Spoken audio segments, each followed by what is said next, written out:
just run you or run through the warm-up real quick, and then I'll kind of break down the movements whenever you go. Okay. So whenever I first created this warm-up, I tried to make it as easy as possible. Like there's no spinning moves. It's just kind of like the basic TaeKwonDo movements. And it's only 2 kicks per leg, so 4 kicks total of each movement. So like basically as little as I could possibly do. Okay. But it still ends up being pretty hard.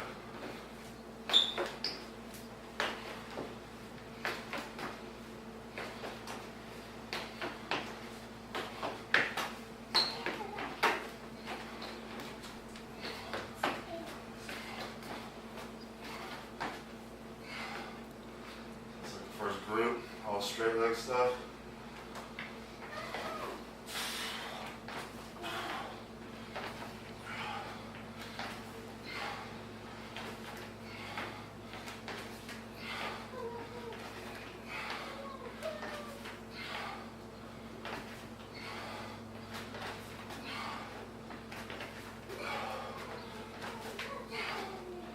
That's all the kicks.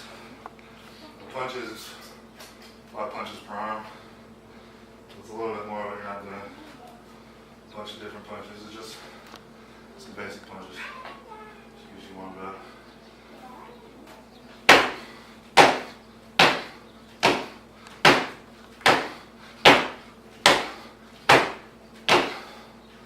That's it. 1, 1, 2. Yeah.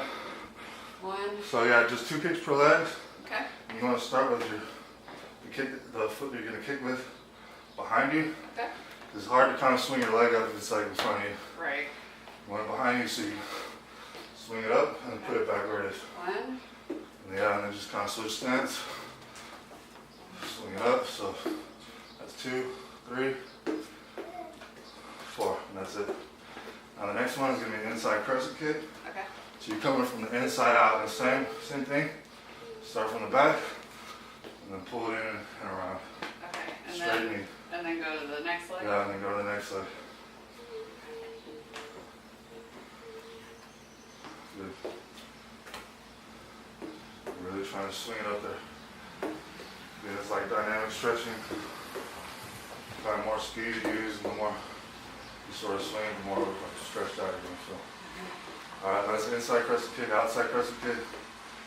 So just come outside in. More like that. Put your hand. You don't have to. That's just kind of demonstrate. Like the inside is kind of meant for a kick like that. Outside is kind of meant for a kick like that.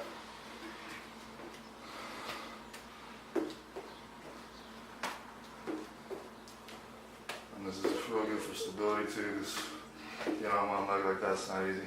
And there's 4 kicks. All right. So the next thing we're gonna do are roundhouses.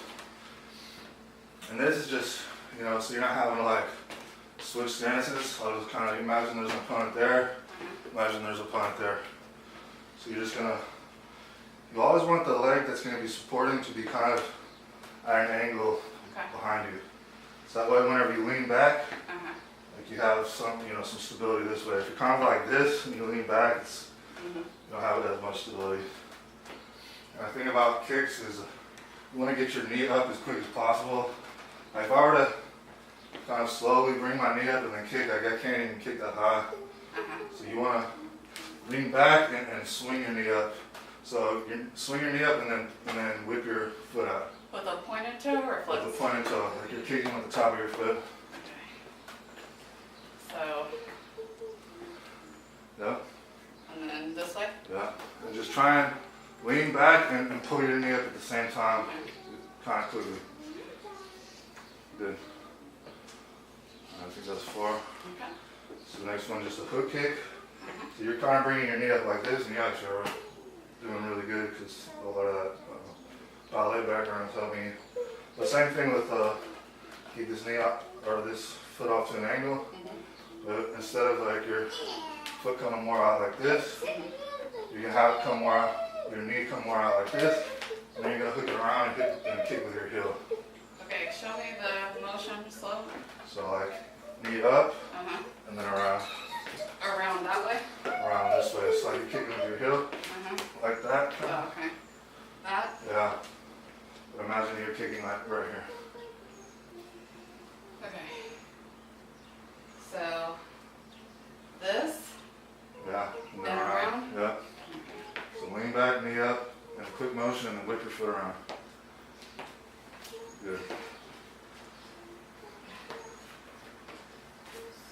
No, that's fine, that's fine. And then now just a side kick, so you're kicking with the bottom of your foot. This, your knee's coming up like kind of right here. And then out, and you're kicking with the bottom of the right foot. Boom. And think about bringing your knee up, but also whipping out your foot. As soon as your knee like reaches as high as it can go, kick your foot out. Wait, Sarah. Yeah. Sarah, look, I'm the same height as Miles, see? Alright, that's it. Wow, yeah you are. I'm the same height as Miles. And the punches are kind of hard for people to coordinate, Yeah. but you'll see like 1,000 people lined up doing this type of a drill.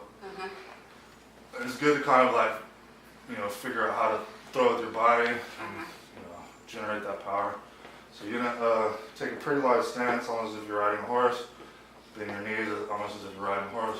One foot, one hand front, and then one hand at your waist, upside down. Like that. And so you're gonna kind of twist and stand at the hand that's about to punch, and then you're gonna drop down on your punch, and then the same thing.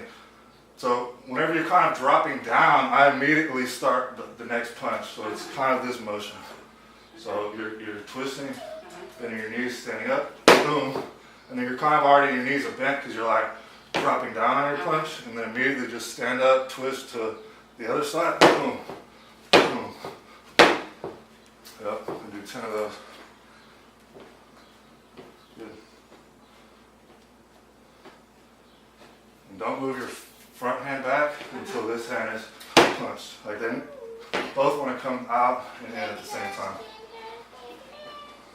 2 more. Alright, good. So with this, you want to bend your knees and keep a pretty wide stance the whole time. If you're kind of like this, the band isn't doing much. So the wider your stance, the more the band's working, and the more your hips are working. This is to really mobilize your hips and warm them up. And then you don't want to take like a really long step with this either, because you'll just cover distance too quickly.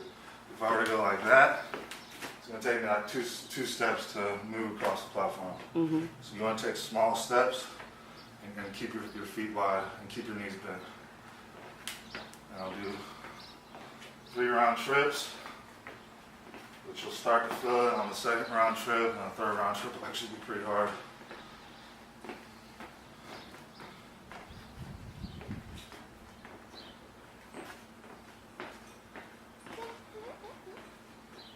That's 2 round trips.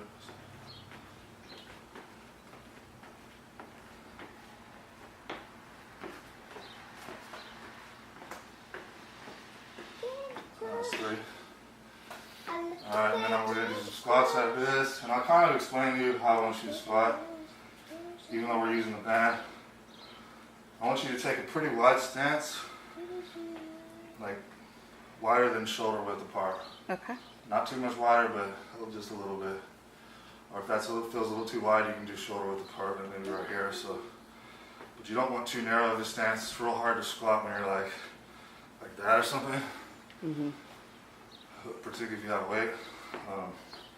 So decently wide stance, and then you want to point your toes out a little bit. Cause same thing with like the TaeKwonDo.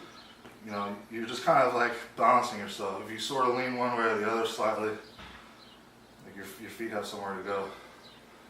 And you want to point your knees in the direction that your toes are going. Okay. So you don't want them to come straight down and then your knees are, and then your feet are pointed out. So look like that. And you can go deeper, like if you want to just relax or with like no weight. But for what we're going to be doing with weight, like I want you to go as deep as you can, but with a tight lumbar spine. So your lower back needs to be tight. So it needs to kind of look like this. If I were to relax my lower back, I can go deeper like that. But like you're going to risk injuring your back. Like if you start loading up your spine and your lumbar spine, like is sort of flexing at that bottom end.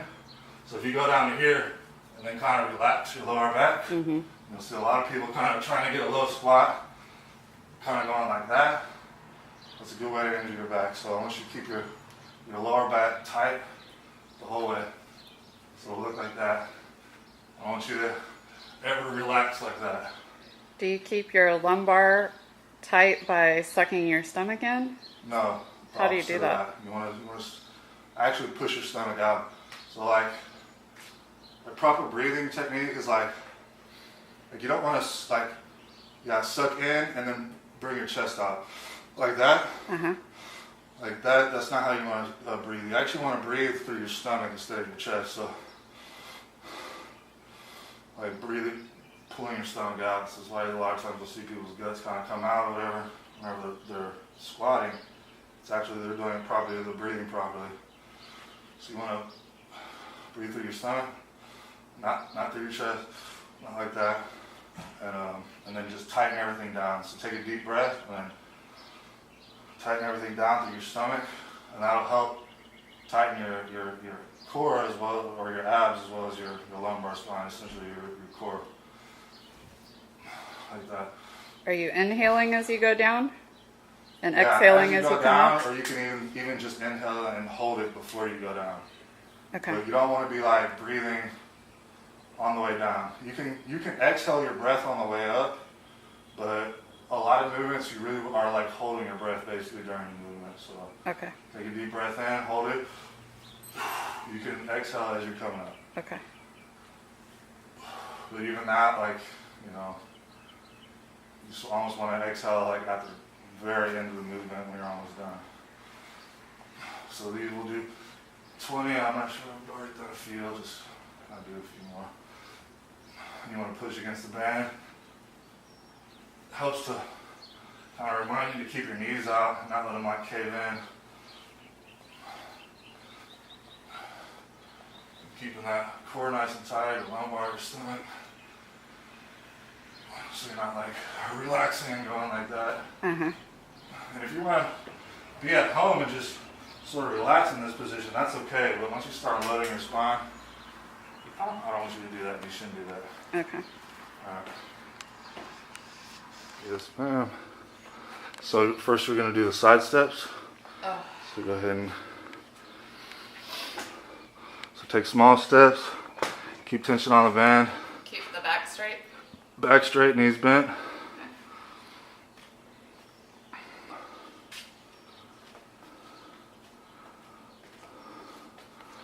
Okay, well I already feel it. Yeah. So I That's don't good. know if I need 2 round trips. Just try not to think about the end number. Just live in the moment. Love the pain. Feel the burn. Yeah, I love the fact that you can do it and you are able to do something. It's so true.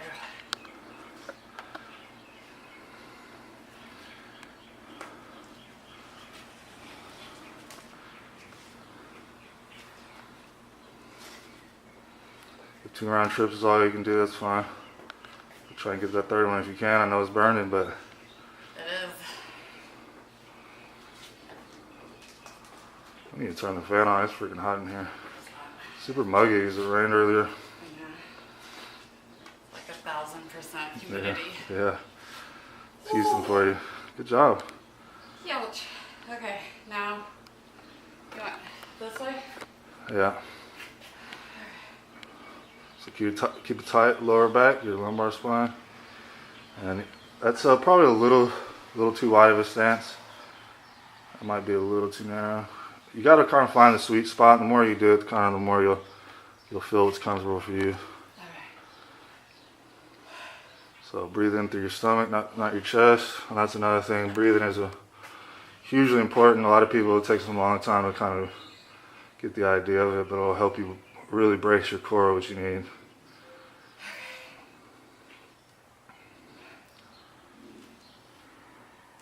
Yeah, that's good. Try and get down as far as you can. Try not to lean forward quite so much. Like on the back of my heels? Yeah, you want to like sit on your heels. Sarah, I'm on level 9. Awesome, girl. Tripping. Literally.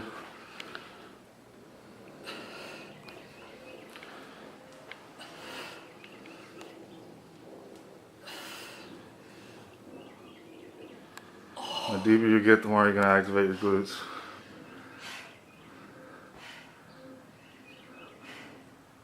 You don't necessarily What was need I supposed to do? like 20. You don't necessarily need to do 20. Like 15 or so is fine. I like that was 15. All right. Front squats. I'll have you do back squats.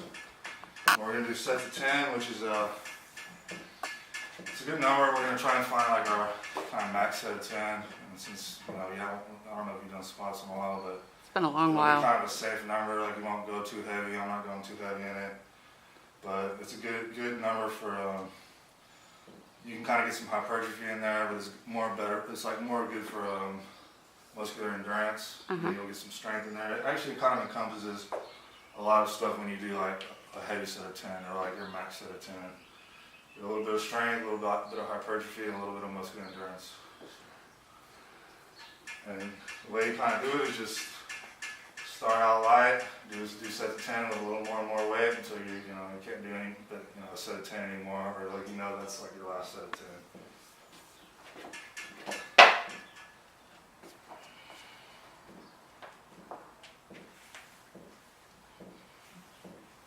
Is this the same squat position we practiced with the band? Yeah, it's the same thing, but you're gonna be like here. Uh-huh. I'm just gonna be here. It's a little bit more difficult, but I'm gonna have you do front squats for the first time. But the same rules apply. You want to squat down on your heels. Keep your lumbar spine from like collapsing and going like that. And you can even kind of bounce to the bottom.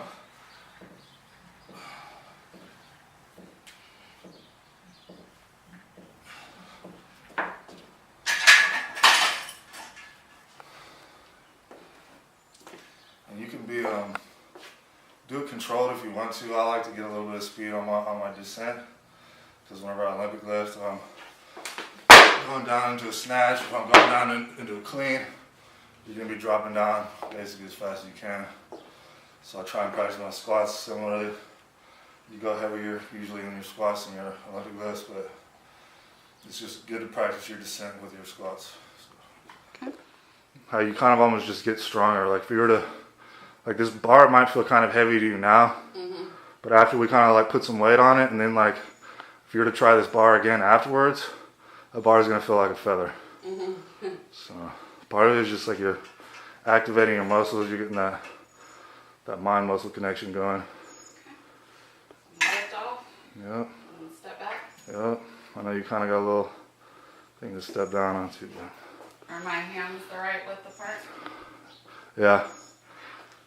You can do them a little bit narrower if you feel like you need a little bit more in here, because it'll kind of like scrunch your muscles together if you have a little bit narrower stance. Okay. I'm going for 10. Yep.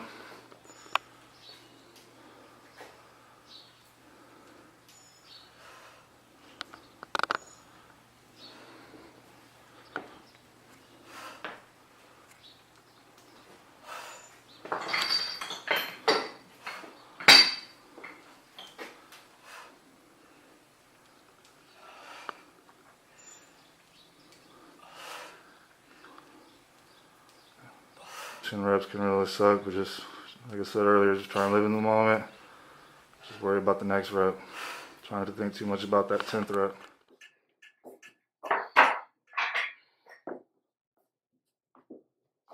A lot of people have a tough time with front squats. They kind of have their elbows down. They'll be like almost supporting the weight like this. Same thing with your back squat. You want it wrapped. Like you don't want your arms to be doing that much. You want it sort of sitting on your deltoids and your clavicle. It's your collarbone, unfortunately. And it might sort of hurt at first, but the more you kind of get into your workout, the more you do it, the more it just sort of deadens and you get used to it.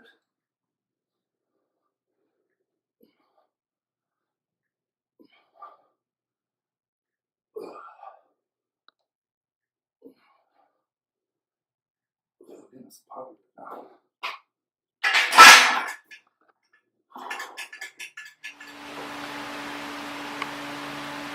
Alright, so another set of 10. Added 10 pounds.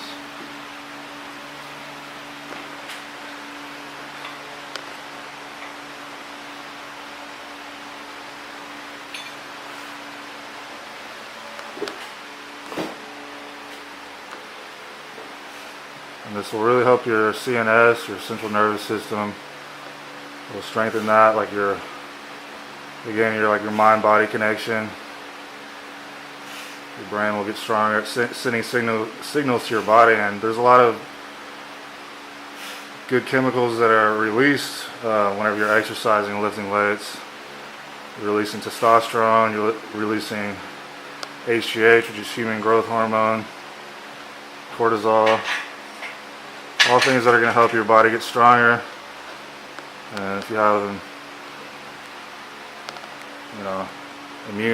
immunity issues like autoimmune disease or anything like that, it's going to really strengthen your whole system overall.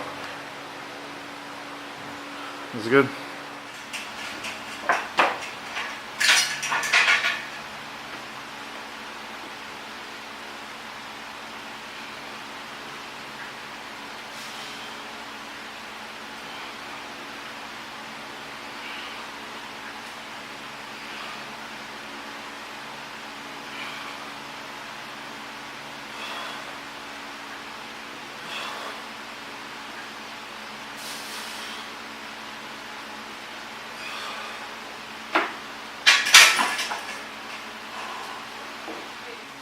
I'm not in shape, you know. So if someone is just starting, I know the cues to tell myself, okay, this is too much. My system is getting totally stressed. Yeah. I need to stop here or start like decreasing weight. Yeah.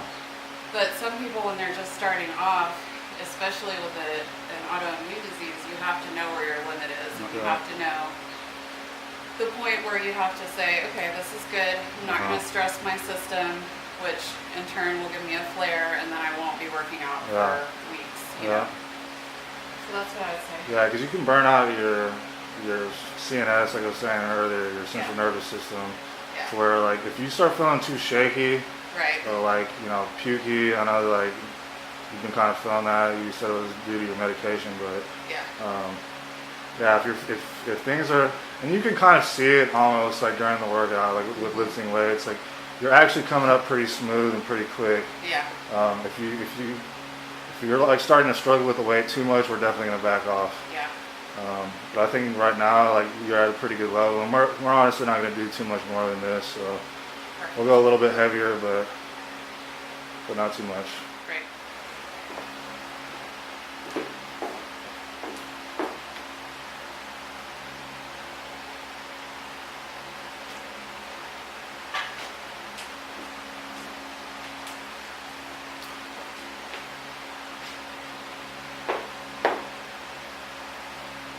That was super strong, super solid. So you get harder as the reps keep going, but it's okay.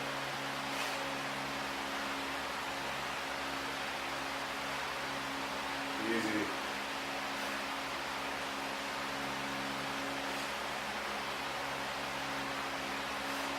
Okay. One more. And good.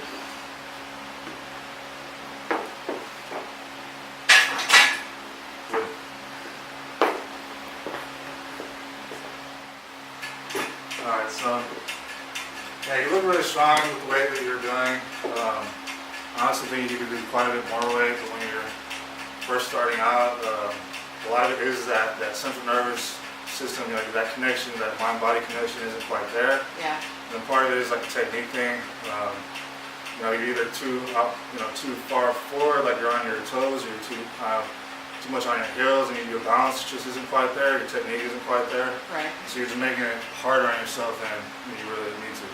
It's like if you're to be throwing a ball, if you've ever played baseball or football or something like that, you always kind of train with one side, so you got a good motion and good technique with your right hand, so it's real easy. Right. So then if you were to try and throw with your left hand, it just feels super awkward, and it's not that your left hand is going to be weaker, or your less dominant hand isn't going to be quite as strong. but it's not even so much that it's like that much weaker. It's just like you don't have like the coordination, that mind-body connection, that central nervous system connection to that side of your body. So that's one of the great things about working out. Is like, you know, you're gonna make your whole body like you're throwing with your dominant hand. You know, so you can learn that technique, and it just won't feel so foreign, so awkward to you. So that's what the practice does. It makes your body communicate with your mind better. Yeah, definitely. So I feel like I've gotten better at lifting weights since I've been stretching a lot. Do you think that that's a thing, or am I making that up? No, I think that's definitely a thing. Like I feel looser where I need to be, and it's weird, but it feels like I actually have more control the looser my body is. Yeah. Although there's schools of thought that say if like you're overstretched, then like you're more likely to injure yourself. Like that's something that's like kind of new thinking, hasn't been around for, you know, for the longest time. It's been thought that, you know, being stretched out will help you, and I still think that that's true. I think it's, you know, most people aren't so flexible that they can like put their foot over their head or something. Like maybe that's like stretching the muscle too far of the limit. I think most people are under flexible. If you can get some degree of flexibility back, or some degree of flexibility, you're less likely to injure yourself. You know, even squatting down, if you're going pretty far down, so it's like you want your quads stretched out, you want your hips stretched out, you want some general flexibility. Yeah, well, I know like professional dancers, ballet dancers, they spend a lot of time lifting weights. Yeah. So, and they're, you know, ultra flexible. So yeah, that's good to know.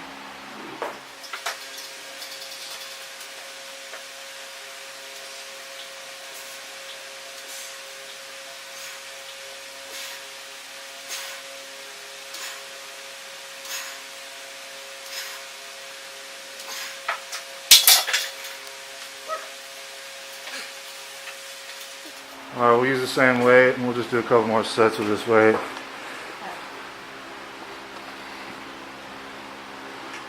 I'll keep an eye on you in case I gotta run back there and spot you, but I think you'll be alright. Okay.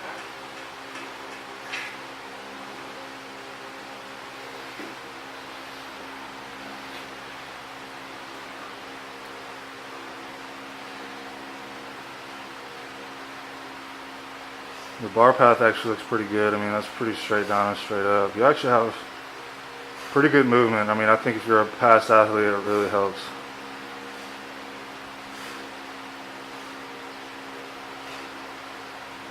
What number am I at? 6, I think, something like that. Yeah. Pretty sure though. Alright, 10. Good. It's getting difficult, it's getting up there, but I'm going to couple more sets up.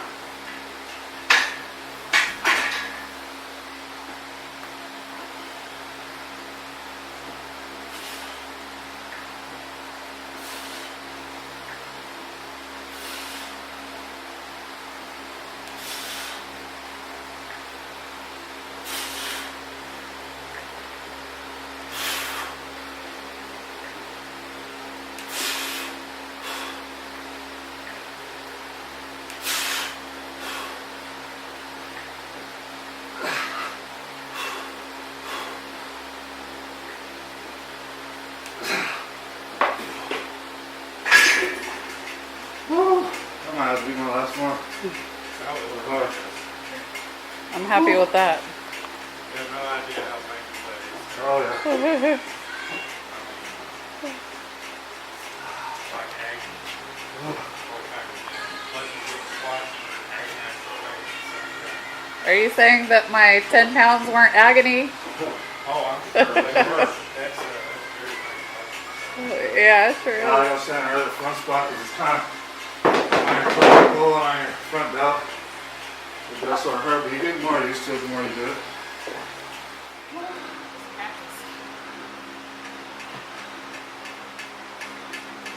Let's go, sir. Last set, best set.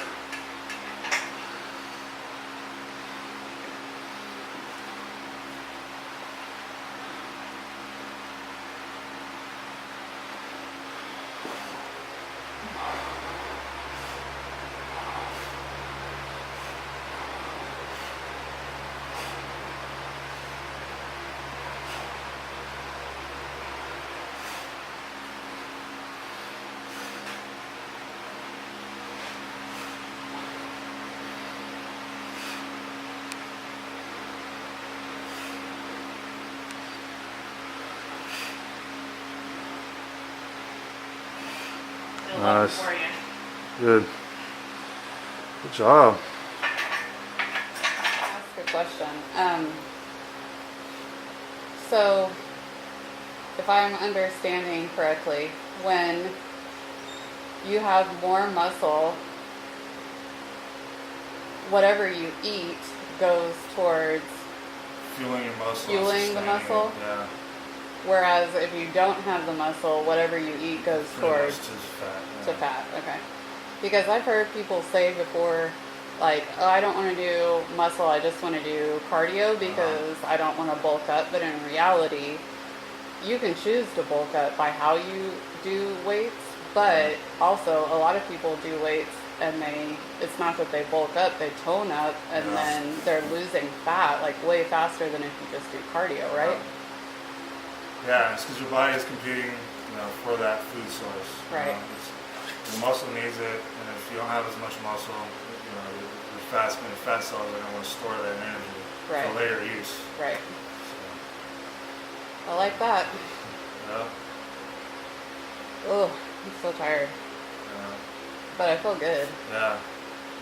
Yeah, and that's like the other thing about working out, you'll give yourself a million excuses why you shouldn't do it when you're starting, or when you want to work out, it's always, like, I could be doing something else, or I'm achy, or I'm not feeling perfect, or 100%, or whatever.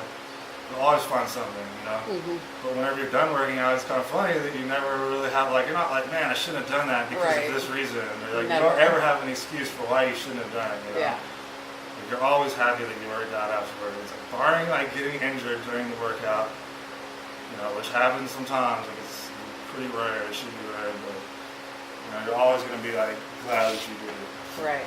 I always am. It's hard for me. The hardest part is getting the workout clothes on and going to do the workout. Yeah. The minute I start, I'm fine. I'm Yeah. at peace with it. Yeah. But also, I read this thing that said that your mind chooses the path of least resistance. Yeah. If your mind knows that whenever you tell yourself the night before, I'm going to work out, and then the next morning you decide, no, I'm not feeling my best, your mind will start to pick up on the patterns that you created, the path of least resistance. So, okay, I said I was going to work out, I broke that promise to myself, well, it's going to be that much easier next time. Yeah, it's not good. Yeah, whereas every time you do it, especially when you don't feel like it, and you still commit to keeping that promise to yourself, your mind decides that that's what it's going to do every time, so it becomes easier and easier every time you choose to keep your promise to yourself, which is, I think, a good way of looking at it.